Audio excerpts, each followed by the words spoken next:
Hello everyone, welcome to my YouTube channel wealth unlimited. आज इस video में हम बात करने वाले हैं top 3 mutual funds in India. इस वीडियो में मैं आपको बताऊंगा कि व्हाट इज म्यूचुअल फंड, कितने टाइप्स के म्यूचुअल फंड होते हैं और is it a good idea to invest in the mutual funds. So before starting the video, अगर आप इस चैनल में नए हैं तो please make sure to subscribe this channel. अगर अब मैं म्यूचुअल फंड्स की बात करूं तो आप सब लोग इस एड से फेमिलियर होंगे और इस फ्रेज से फेमिलियर होंगे, म्यूचुअल फंड्स सही है। वेयर एज आपने कई बार सुना होगा कि इस एड्स के बाद डायरेक्टली बहुत जल्दी में बोला जाता है that mutual funds are subjected to market risk and you should do your own analysis before investing in them. तो इन्हीं सब चीजों को लेके पहले मैं आपको ये बता दूं कि व्हाट इज म्यूचुअल फंड। तो आप ऐसा समझ लीजिए, mutual fund is a basically pool of diversified portfolios जिसमें इन्वेस्टर्स यानी हमारा और हम जैसे कई और लोगों का पैसा लगाया जाता है। सो इन डाइवर्सिफाइड पोर्टफोलियोज में क्या क्या आता है मैं आपको ये बता देता हूं। आपका पैसा या तो लगता है स्टॉक्स में, या तो लगता है बॉन्ड्स में, या तो लगता है गवर्नमेंट सिक्योरिटीज में। तो ये सब कुछ चीज़ें हैं जिसको मिला के एक म्यूचुअल फंड बनता है और आप सबका पैसा इस म्यूचुअल फंड के द्वारा या प्रोफेशनल फंड मैनेजर्स के द्वारा मैनेज किया जाता है। Talking about types of mutual fund, तो there are basically 3 type of mutual funds जो हम इस वीडियो में डिस्कस करने वाले हैं। और जो पहला फंड है दैट इज इक्विटी फंड। तो मैं आपको बता देता हूं इक्विटी फंड्स क्या होते हैं। Equity funds are basically mutual funds which deals with equity यानी कि स्टॉक मार्केट से। सो इन फंड्स में क्या होता है कि जो आपका पैसा होता है वो फंड मैनेजर्स एक डाइवर्सिफाइड पोर्टफोलियो ऑफ स्टॉक्स में लगाते हैं, राइट। अगर आप देखेंगे तो there are lot of stocks which are large cap, small cap, mid cap, और उन सब स्टॉक्स को मिला के एक पोर्टफोलियो बनाया जाता है और फिर आपका पैसा उन सब स्टॉक्स में या उन सब स्टॉक्स में एक पर्टिकुलर मार्जिन के हिसाब से लगाया जाता है। Now second type of mutual fund is debt mutual fund या डेट फंड्स। सो इसमें क्या होता है, जो डेट फंड्स में आपका पैसा लगता है वो स्टॉक मार्केट में नहीं लगता है या किसी स्टॉक में नहीं लगता है। इंस्टेड वो पैसा आपका बॉन्ड्स में लगता है या गवर्नमेंट सिक्योरिटीज में लगता है या ऐसी जगह पे लगता है कि जहां पे आपका पैसा जो म्यूचुअल फंड कंपनीज है वो देती है प्राइवेट कंपनीज को या गवर्नमेंट्स को, एंड उससे पैसा या रिटर्न जनरेट करती है। आप देख सकते हैं कि जो डेट फंड्स होते हैं उनका इन्वेस्टमेंट होराइजन आप 3 साल तक का रख सकते हैं मिनिमम, और इसमें आपको और भी ऑप्शन मिल जाते हैं। प्लस इसमें लिक्विडिटी आपके लिए ईजी रहती है, मीन्स आप कभी भी जाके अपना पैसा निकाल भी सकते हो अगर आपको ज़रूरत है। Now the third type of mutual fund is hybrid mutual fund, right. So hybrid mutual fund को हम एक और नाम से भी जानते हैं which is known as balanced mutual fund. इस फंड में आपको सब चीज़ों का मिक्सचर मिलेगा, राइट। आपको स्टॉक्स चाहिए, आपको बॉन्ड्स चाहिए, या तो आपको गवर्नमेंट सिक्योरिटीज चाहिए। तो ये पूरा का पूरा एक बैलेंस फंड होता है जिसमें आपकी जो एलोकेशन होती है वो अक्रॉस ऑल सेक्टर्स आपके रिटर्न्स या अच्छे रिटर्न्स या पॉसिबिलिटीज को देख के की जाती है। अगर मैं आपको दिखाऊं, अगर यहीं आप देखोगे तो आपको मैं एसेट एलोकेशन के हिसाब से भी दिखाना चाहूँगा कि इसमें जो इक्विटी म्यूचुअल फंड्स है उसमें ELSS आता है जिस पे आप टैक्स भी सेव कर सकते हैं। इसके ऊपर मैं एक नई वीडियो बनाना चाहूँगा कि ELSS क्या होता है और इससे हम टैक्स कैसे बचा सकते हैं। Basically this is equity linked schemes जिस पे आपको टैक्स पे नहीं करना होता है और ये आपके ATC में कवर होता है। मैक्सिमम एग्जेम्पशन मैक्सिमम लिमिट है इस पर्टिकुलर ELSS या ATC में डालने के लिए 1.5 लाख रुपीज़। अगर मैं टॉप 3 म्यूचुअल फंड्स की बात करूं, जो पहला फंड रहेगा जिसे हमने पिक किया है कि why this is going to be the best mutual fund is Quant small cap fund direct plan. आप देख सकते हैं ये एक 5 स्टार रेटेड फंड है and in 5 years it has given 24% of return, and in last not one day, in last 1 year it has given only 2.49%. However, अगर आप इसका टाइम पीरियड बढ़ा देते हैं और 10 years के बेसिस पे इसका रिटर्न देखते हैं तो still it was able to generate 15.85% of return. The NAV is growing exponentially and this is a good sign for the fund. अगर आप यहाँ पे देखेंगे जो रिस्कोमीटर है it's very high. Now why it is high? Because ये जो fund है ये डायरेक्टली स्टॉक मार्केट से रिलेटेड है, राइट? सो अगर ये स्टॉक मार्केट से रिलेटेड है तो जो इसके रिटर्न्स होते हैं वो भी काफ़ी ज़्यादा स्टॉक मार्केट के स्टॉक्स पे डिपेंड करते हैं. आप नीचे जाएंगे और आपको मैं दिखा दूं कि इनकी जो एसेट क्वालिटी है या एसेट एलोकेशन है वो 96.45% इक्विटी में रहती है, राइट? एंड 3.56% कैश या कैश इक्विवेलेंट्स में रहती है.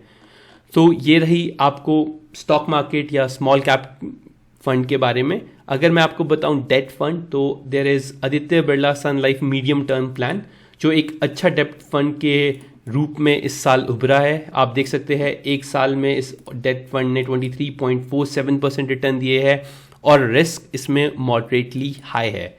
Why? Because they deals with much safer securities, much safer bonds. इसके वजह से आपका रिस्क जो डेट फंड्स है उसमें कम रहता है. However, अगर मैं आपको इसके 10 साल के रिटर्न देखूं तो वो 9.51% ही रह जाएंगे. बिकॉज अगेन इस ईयर बहुत सारे इंटरेस्ट रेट हाइक्स हुए जिसकी वजह से lot of positive things happen for the date funds और उन्होंने एक काफ़ी अच्छा कॉर्पस या काफ़ी अच्छे रिटर्न्स बना के दिए. अगर मैं आपको इसकी पोर्टफोलियो या एसेट एलोकेशन की बात करूं तो आप देख सकते हैं कि जो 89% of the portfolio is into date funds, 2.23% into real estate and 8.71 into cash and cash equivalents. जहां पे आप देख सकते हैं कि इन्होंने 30.76% AA बॉन्ड्स में डाला है, 20.66% AAA बॉन्ड्स में डाला है, 33.21% सोवर्जिनिटी बॉन्ड्स में डाला है और बाकी का इन्होंने कैश रख रखा है in order to like cope up with the future scenarios. So this is how they have manage their portfolio and this is how they have generated their returns. और जो लास्ट जो म्यूचुअल फंड की category है, जो hybrid category है, उसमें हमने चूज किया है Quant multi asset fund direct plan. Again the risk is high. All the Quant tax plans are little high on risk which is why people don't go for Quant tax plans. और काफ़ी ज़्यादा अगर आप forms देखें या platforms देखें तो वहाँ पे क्वांट टैक्स प्लान्स का ऑप्शन आपको नहीं मिलेगा. सो आप इसमें देख सकते हैं कि जो इनकी एसेट एलोकेशन है वो इक्विटी में 56% है जिसकी वजह से इसे हाई रिस्क कहा गया है. डेट में 7.47% है, कमोडिटीज़ में 10% है and 25.9% in cash and cash equivalent, right? अगर मैं आपकी कमोडिटीज़ के बारे में बताऊं तो कमोडिटीज़ में आपका आ जाता है gold, silver, crude oil, cotton और anything, right? Even water is a commodity. तो आप उसके हिसाब से सोच सकते हैं that's why it is called a hybrid fund, right?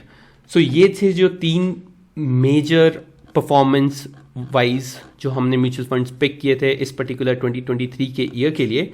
Even आप इस पर्टिकुलर हाइब्रिड फंड का रिटर्न देखेंगे on the basis of 10 year, it is going to be equal to 13.6% per annum, right? सो आपको समझना चाहिए कि अगर आप जितने लंबे समय तक किसी पर्टिकुलर म्यूचुअल फंड में रहते हैं तो आपको उसका उतना ही ज़्यादा फ़ायदा मिल सकता है. डिस्पाइट आपकी एंट्री भी बहुत मैटर करती है. अगर आप करंट सिनारियोस में SIP करना चाहते हैं तो definitely you should think about investing in the companies.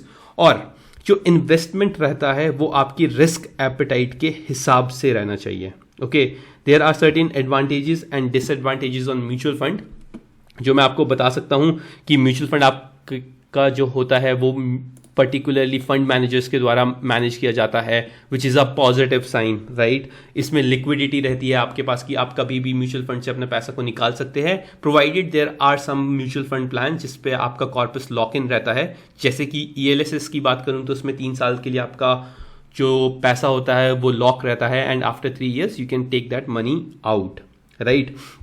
आपको अपना रिस्क एपेटाइट भी समझना चाहिए. If you are young and if you are ready to take risk and to make more return तो आपको डेफिनेटली इक्विटी म्यूचुअल फंड्स के बारे में सोचना चाहिए कि इक्विटी म्यूचुअल फंड्स कैसे आपको बेनिफिट कर सकती है इन लॉन्ग टर्म। और not only small cap funds, आप देख सकते हैं जैसे मैंने यहाँ पे एक और फंड को खोला है which is invest in Canara Robeco blue chip equity fund direct growth. So it's a large cap fund, right.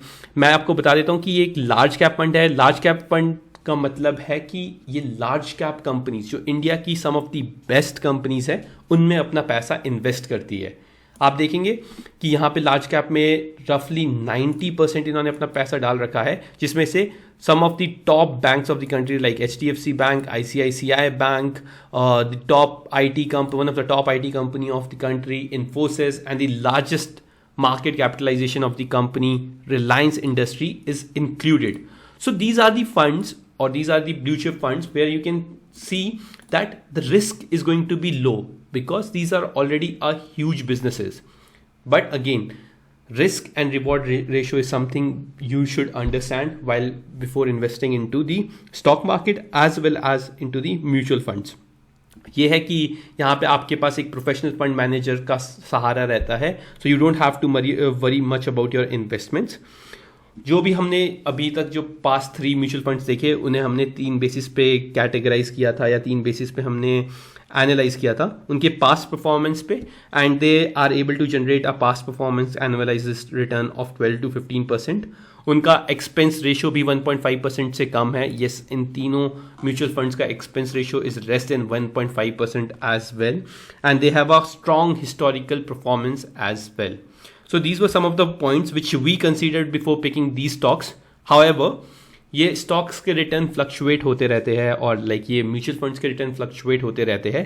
So definitely you should have a keen eye on when the market is down, and you can do one extra SIP in these stocks when the market is down or these mutual funds, and you will get the best out of these mutual funds in future. सो आज की video में बस इतना ही मैं आपको बताना चाहता था कि what are basically mutual funds, what are 3 top performing mutual funds in India currently. मेरे साइड से this is just educational based video, I did my research.